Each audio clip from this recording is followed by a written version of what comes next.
ओम नमो भगवते वासुदेवाय मंत्र का जाप दिया। ध्रुव जी उस मंत्र का जाप करने लग गए। 5 साल के हैं ध्रुव जी, छोटे से बालक, लेकिन मंत्र में बड़ी निष्ठा है। मंत्र जप रहे हैं, ओम नमो भगवते वासुदेवाय, ओम नमो भगवते वासुदेवाय, ओम नमो भगवते वासुदेवाय, ओम नमो भगवते वासुदेवाय। ध्रुव जी इस मंत्र का जाप करें। नारद जी ने विधि बताई। 5 साल के बालक है और जो मंत्र का जाप किया साहब, मंत्र के जाप करने से 1 माह में ऐसे जाप किया, 3 दिन में 1 बार खाते, दूसरा माह लगा 6 दिन में 1 बार खाते। ध्रुव जी ने भगवान में चित्त ऐसे लगाया, खाने पीने से मन हटाया, केवल भगवान का स्मरण, भगवान का चिंतन।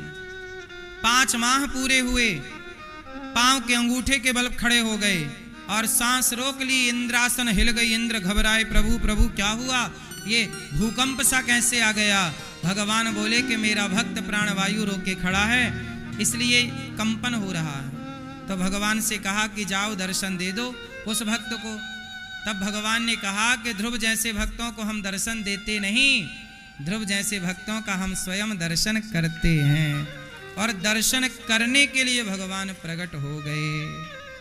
5 महीने की तपस्या, भगवान आके सामने खड़े हो गए। क्यों? क्योंकि ध्रुव जी ने जिस एकाग्रता से, जिस प्रकार ईश्वर का चिंतन किया। ध्रुव जी की क्या विशेषता है? ध्रुव जी की विशेषता यह है कि उनके गुरु जी ने जो मंत्र दिया उस मंत्र का जाप किया।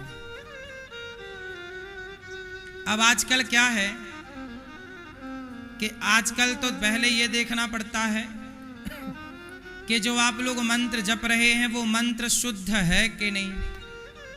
क्योंकि आजकल ऐसे भी है ना, बहुत सारे नकली मंत्र भी चल रहे हैं बाजार में। आप लोगों को जो सुनाई पड़ता है, जिसने जैसा कहा आप वैसा मंत्र जपने लगते हैं। बोलो हाँ। इसलिए गुरु बनाए जाते हैं। पानी पियो छान के, गुरु बनाओ जान के। किसी से भी विवाह नहीं करना चाहिए। कहते ना, विवाह करने के पहले लड़की लड़का को देखो, अच्छे से समझो, क्योंकि सारी जिंदगी का सवाल है। जो लापरवाही करते हैं विवाह में ना, उनके तलाक होने की संभावनाएं ज्यादा है। आज भी जो लोग विवाह करने से पहले विचार करते हैं, सब चीजों का निरीक्षण परीक्षण करते हैं, लड़की लड़का का विचार करते हैं, अच्छा कुल खानदान का विचार करते हैं, आज भी उनके रिश्ते बढ़िया चल रहे हैं। गांव में तलाक के केस 0 हैं, लगभग 0, आप 1-2% मान सकते हैं। गांव में तलाक कैसे हैं? तलाक के केस कैसे हैं गांव में? जोर से, जोर से मेरी मां, 0%। क्यों? क्योंकि गांव के लोग शादी.com से ब्याह नहीं करते। तलाक के केस शहरों में ज्यादा है, क्योंकि शहरों में अज्ञान ज्यादा है। शहरों में क्या ज्यादा है? अज्ञान। शहरों में लोग अपने आप को एजुकेटेड मानते तो हैं जी, हम पढ़े लिखे हैं, पर उनकी पढ़ाई उनके ही काम नहीं आती। अब लड़की पढ़ी है, लड़का पढ़ा है, शादी कर ली और 1 साल बाद तलाक के कागज लिए घूम रहे हो। यदि पढ़े थे तो धोखा कैसे हो गया? और धोखा हो गया इसका मतलब तुम पढ़े ही नहीं थे, तुम पास हो गए नकल करके।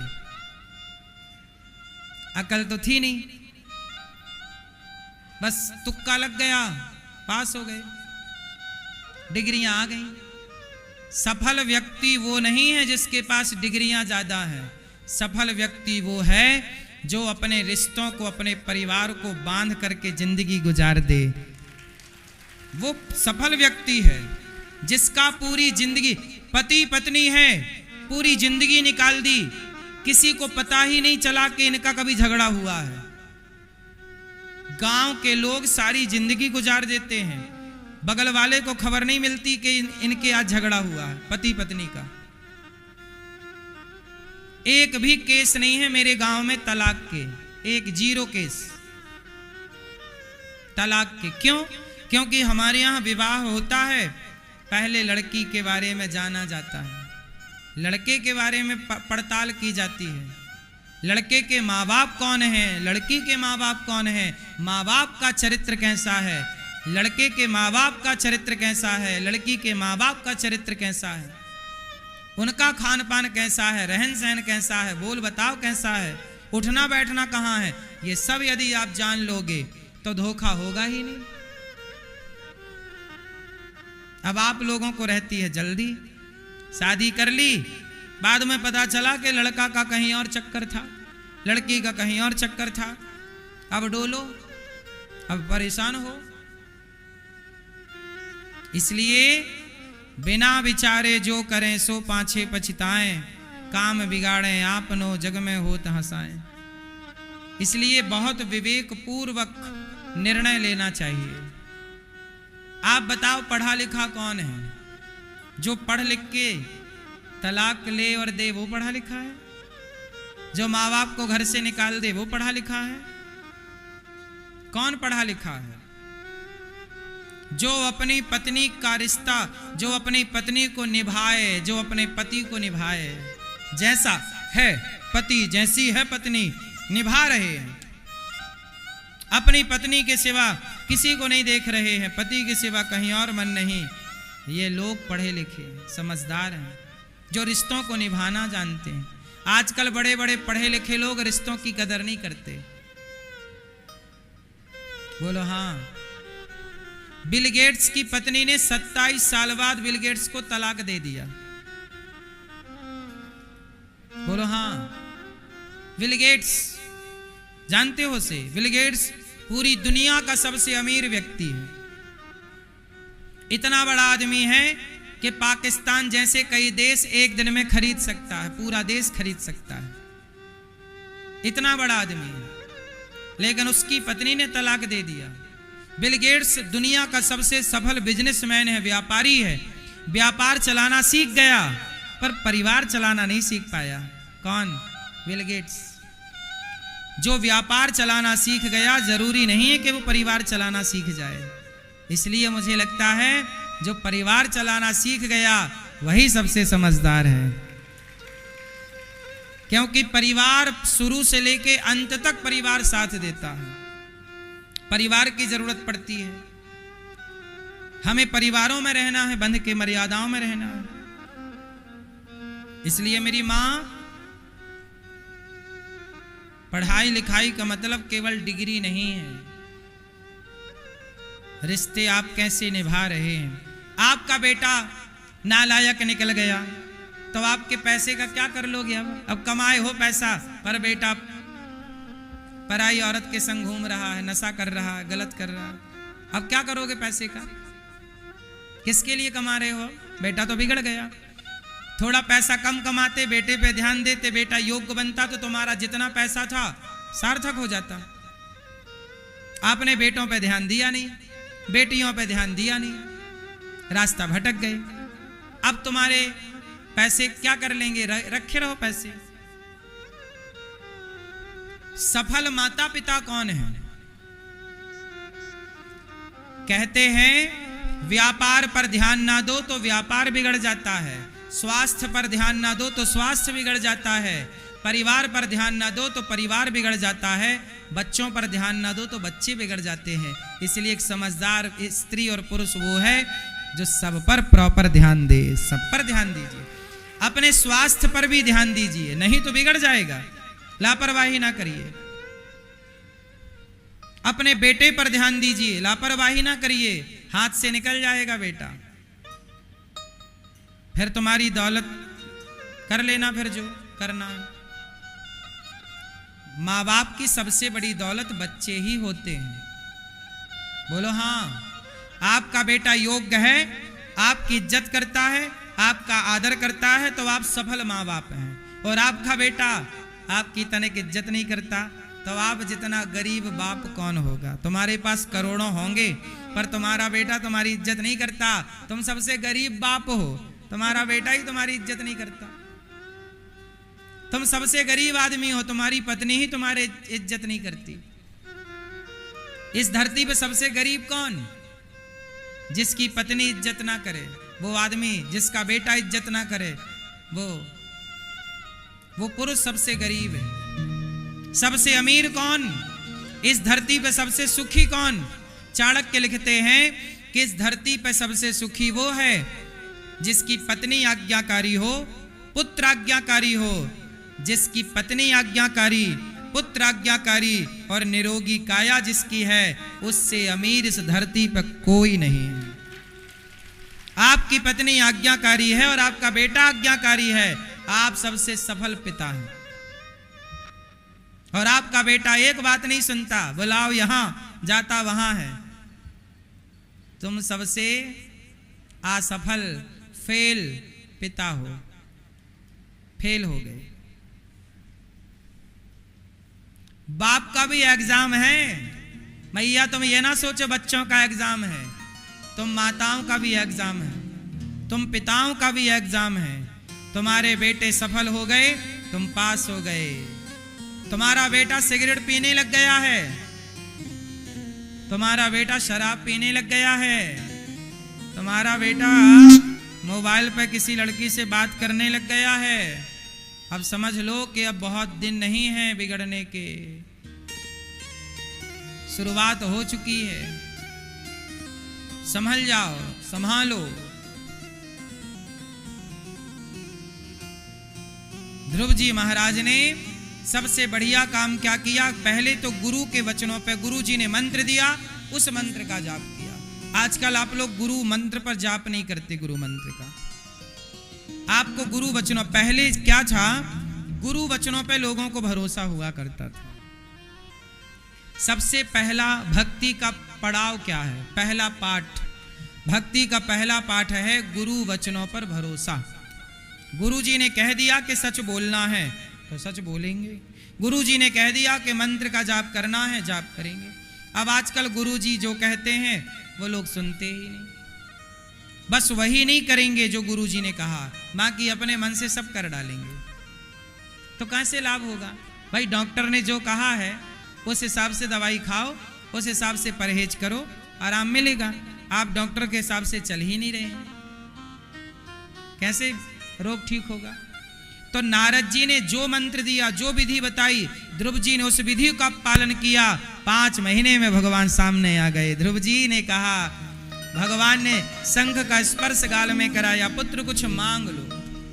ध्रुव जी ने कहा, प्रभु मैं क्या मांगू आपसे? मां ने कुछ बोला नहीं कि क्या मांगना है। कहा, पुत्र जाओ, हम तुम्हें राजा बनाते हैं। ध्रुव जी ने कहा, योऽन्तः प्रविश्य मम वाचमिमां प्रसुप्तां संजीवयत्यखिल शक्तिधरः स्वधाम्ना अन्यास्तहस्तचरणश्रवणत्वगादीन् प्राणान् नमो भगवते पुरुषाय तुभ्यम्। हे प्रभु मेरे अंतःकरण में बस जाइए। यो अंतः प्रविश्य, मेरे भीतर प्रवेश कर जाइए। भगवान ध्रुव जी को वरदान दिए, ध्रुव जी राजा बने, राज सत्ता का पालन किया। उनके भाई को यक्षों ने मारा, ध्रुव जी ने भी यक्षों को मारा। मनु जी ने उपदेश किया और ध्रुव जी मृत्यु के सिर पर पांव रख के अंत में विमान पर चढ़ के भगवत धाम चले गए ध्रुव जी महाराज। ध्रुव जी ऐसे हैं जो शरीर के सहित भगवान के धाम जाते हैं, साथ शरीर। क्यों? भक्ति की ना। ध्रुव जी के वंश में आगे चल के भगवान प्रचु हुए। भगवान ने प्राचीन वरही को पुरंजनोपाख्यान की कथा सुनाई। हम संसार में मोहित हो जाते हैं, भगवान को भूल जाते हैं और इसी दलदल में उलझे रहते हैं। यही पुरंजनोपाख्यान का सारांश है। मनु जी महाराज के दूसरे बेटा हुए प्रियव्रत। उत्तानपाद नाम के बेटे के यहाँ ध्रुव जी हुए और प्रियव्रत नाम के बेटे थे, उनका विवाह विश्वकर्मा की पुत्री वर्हिष्मती से हुआ। आग्नेय उनके पुत्र आग्नेय फिर नाभि अंग, इन्हीं के वंश में भगवान ऋषभ देव जी हुए। भगवान ऋषभ देव जी के 100 बेटे हुए। भगवान ऋषभ देव जी के कितने बेटे हुए? 100 पुत्र। सबसे बड़े का नाम है भरत। एक दिन भरत जी के पिता ने उपदेश किया, नायम देहो देह भाजाम नलोके कष्टान कामान नरहते बिडभुजाम। ये मैया, ओ मोबाइल वाली मैया, कथा ना सुनना मेरी माँ, बस सेल्फी लेना। मैयाओं को मोबाइल ने बिगाड़ रखा है।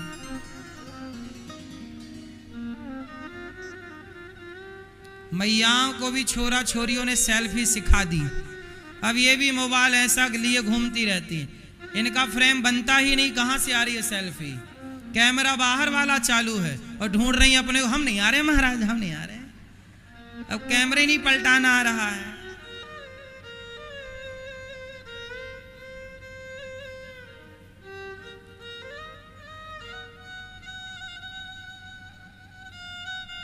है ना मैया? हम नहीं दिख रहे हैं महाराज सेल्फी में।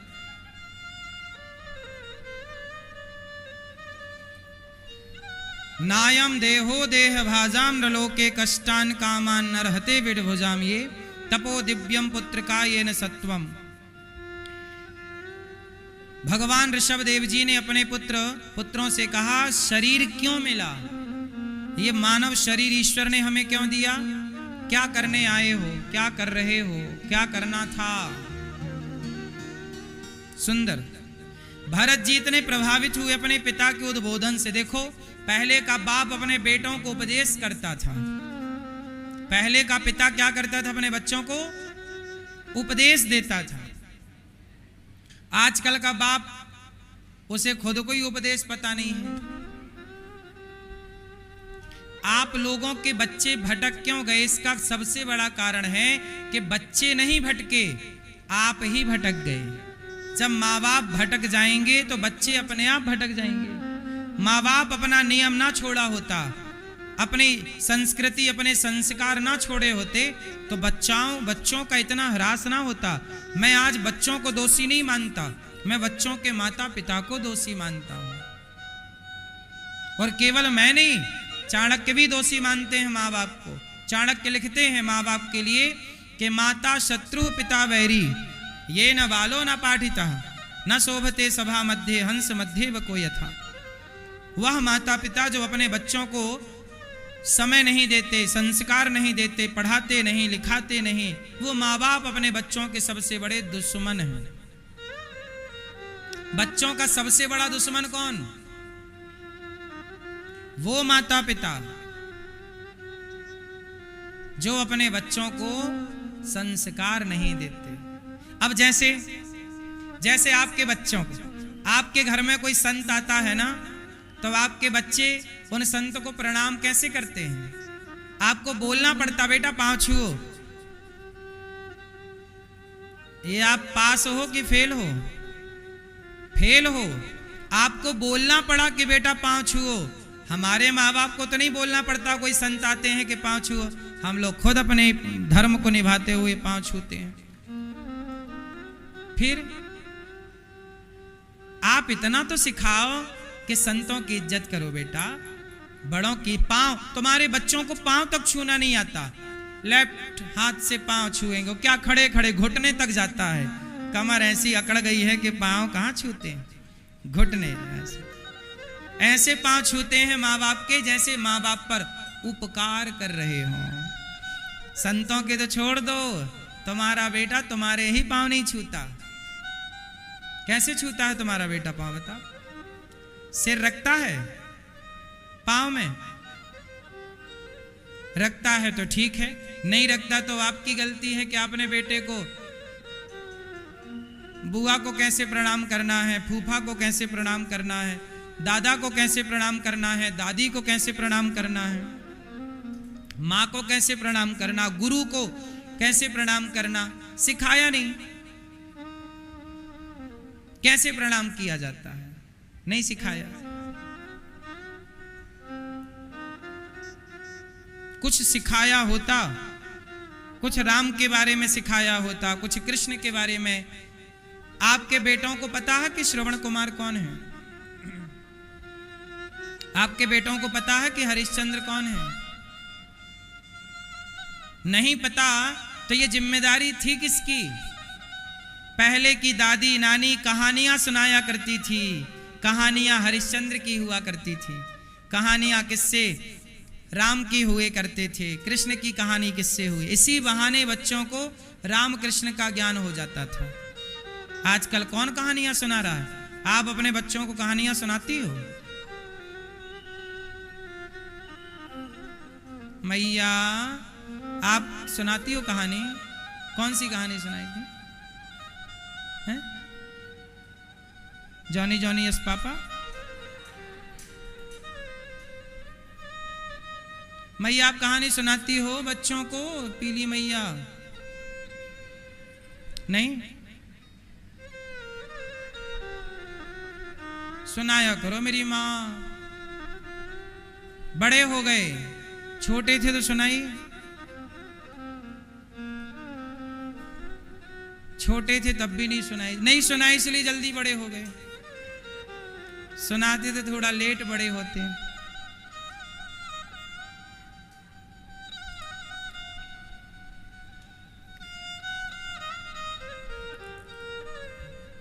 आजकल तो माँ बाप बस कहते हैं बच्चा पैसे कमाओ, बस कैसे भी कमाओ।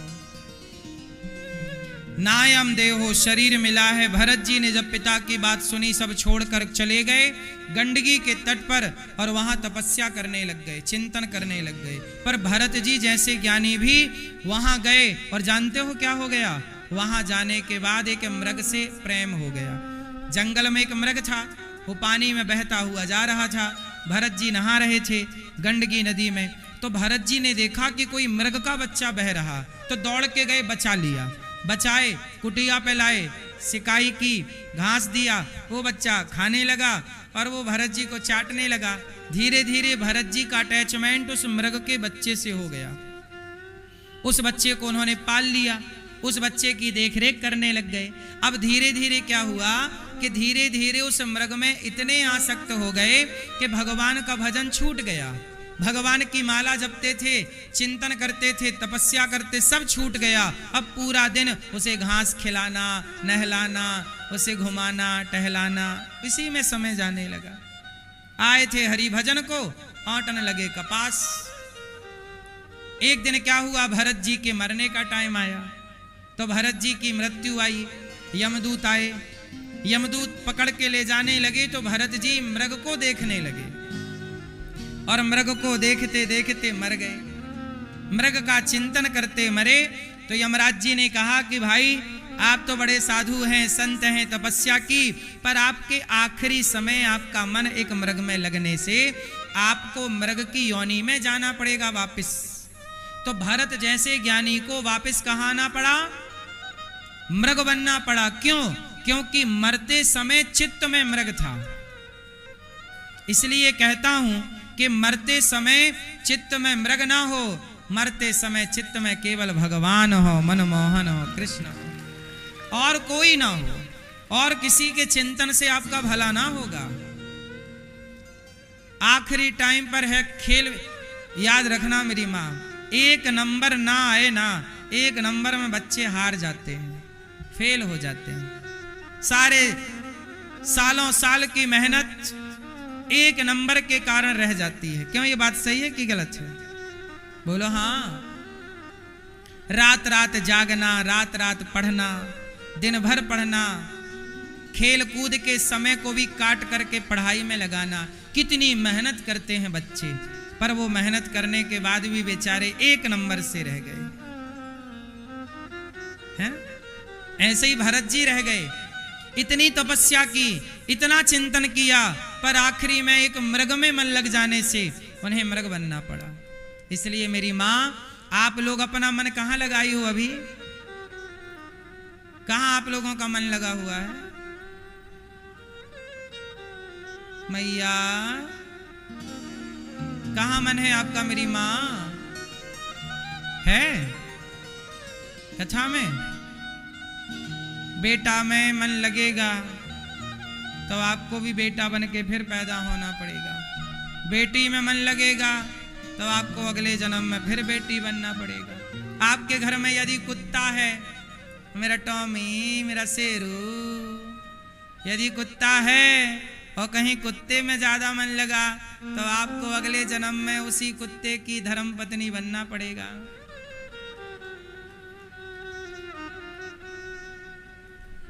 नहीं बनना पड़ेगा? कुत्ते की धर्म पत्नी का नाम क्या है? हाँ वही बनना पड़ेगा।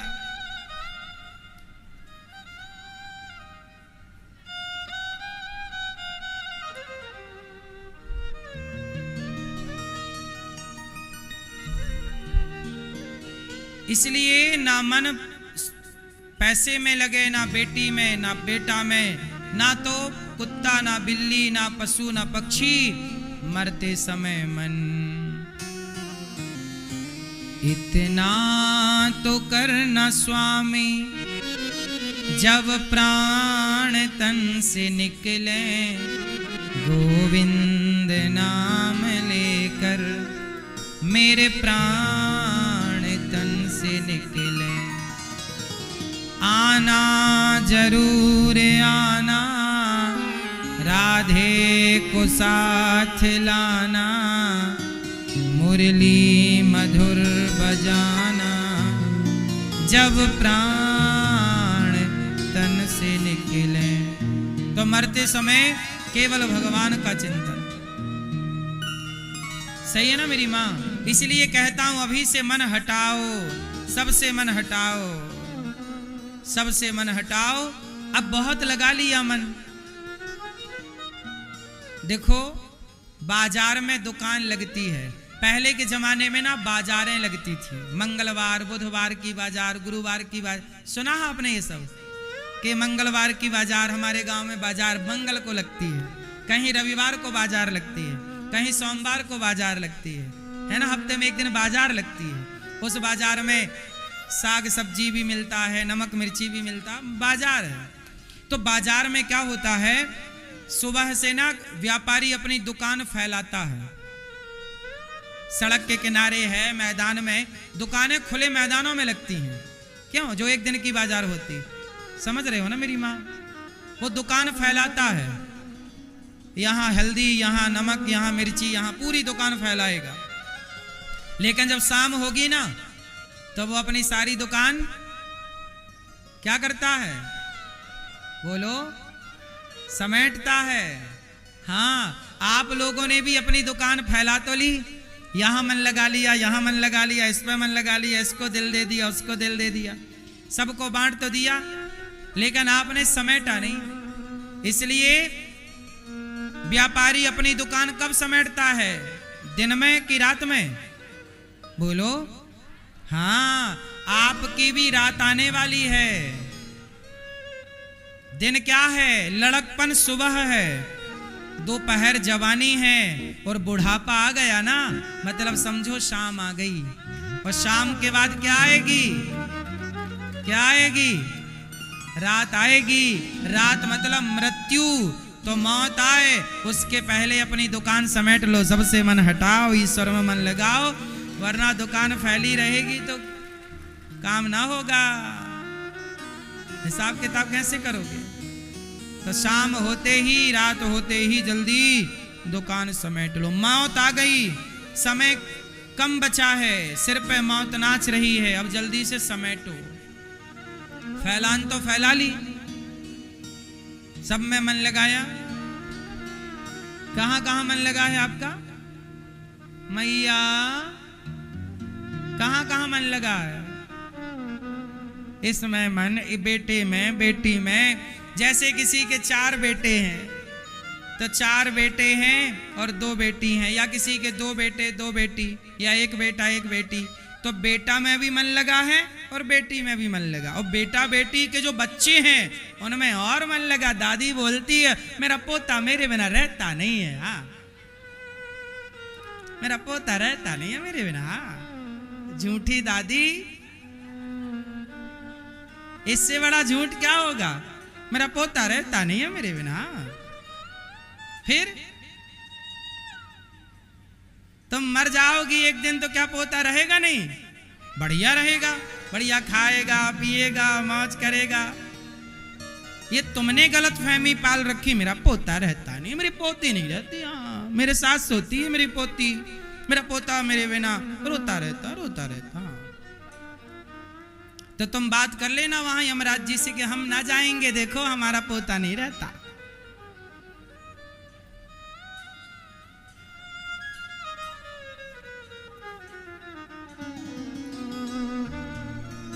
ये सब बंधन है, सब लोग रह लेते हैं सबके बिना। बोलो हाँ। कोई आपसे कहे कि हम तुम्हारे बिना नहीं रहेंगे, नहीं जी पाएंगे, ये झूठ है। क्यों? ये सच है। जब आपका ब्याह हुआ था तो आप लोगों ने भी अपने पति से, और आपके पति ने भी तो आपसे यही बोला था, तुम्हारे बिना कैसे रहेंगे अब मर जाती है पत्नी तो दूसरी ले आता है। फिर ये सब झूठी बातें हैं कि हम तुम्हारे बिना कैसे रहेंगे। सबको रहना ही पड़ता है। दादी मरेगी, पोते को रहना पड़ेगा। और पोता को क्या, दादी है गई क्या फर्क पड़ता है उससे? वो तो मस्त खा पी के सो रहा है। तुम ही उलझी हो, गति तुम्हारी बिगड़ेगी। इसलिए मेरी माँ, ये उम्र, बाल पक गए, बुढ़ापा आ गया, दुकान समेटने का टाइम है, फैलाने का टाइम। मन भगवान में लगाओ। भरत जी ने मृग में मन लगाया, क्या गति हुई? मृग बन के आना पड़ा। अब मृग बन के जंगल में, उसी जंगल में घूम रहे हैं। वो जगह देख रहे हैं कि इस जगह में बैठ के हम तपस्या किया करते थे, हमने मृग में मन लगा लिया, लो हम भी मृग बन के आ गए। अंते यामति सागति। अब देखो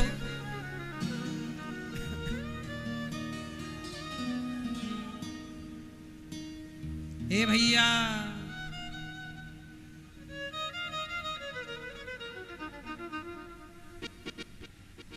भरत जैसे ज्ञानी तीसरा जन्म लेते हैं। मृग का शरीर छोड़ा और तीसरा जन्म क्या लिया? फिर मनुष्य बने। और जब मनुष्य बने तो भरत जी ने अब किसी से कोई बात नहीं की, चुप रहे चुप रहे चुप रहे। नाम पड़ा जड़ भरत। क्या नाम पड़ा? जड़ भरत नाम पड़ा। मूर्खों की तरह व्यवहार करते रहे। वो समझ गए ना कि ज्यादा बोलेंगे तो फंसेंगे, ज्यादा संसार में फंसे रहेंगे। तब भरत जी ने कोई बात नहीं की। भाइयों ने कहा जाओ खेत में धान बो दी है, चिड़िया उड़ाना। तो भरत जाए, चिड़ियों से बोले राम जी की चिड़िया, राम जी का खेत, खाओ री चिड़िया, भर भर पेड़ खाओ। भरत जी को घर से निकाल दिया। जंगल में एक जंगल के राजा ने भरत जी को देवी के मंदिर में बलि चढ़ाने के लिए झुकाया। भरत जी झुक गए। भद्रकाली खुद प्रकट होकर उन दुष्टों का दमन करती हैं, भरत जी की रक्षा होती है। और सिंधु सौवीर देश का एक राजा पालकी पर चढ़ के सत्संग करने जा रहा था। उसका एक कहार बीमार पड़ गया तो भरत जी को अपनी पालकी में लगा लिया। भरत जी राजा रघुगण की पालकी लेकर चले और चींटी कोई आ जाए, कोई जीव आ जाए,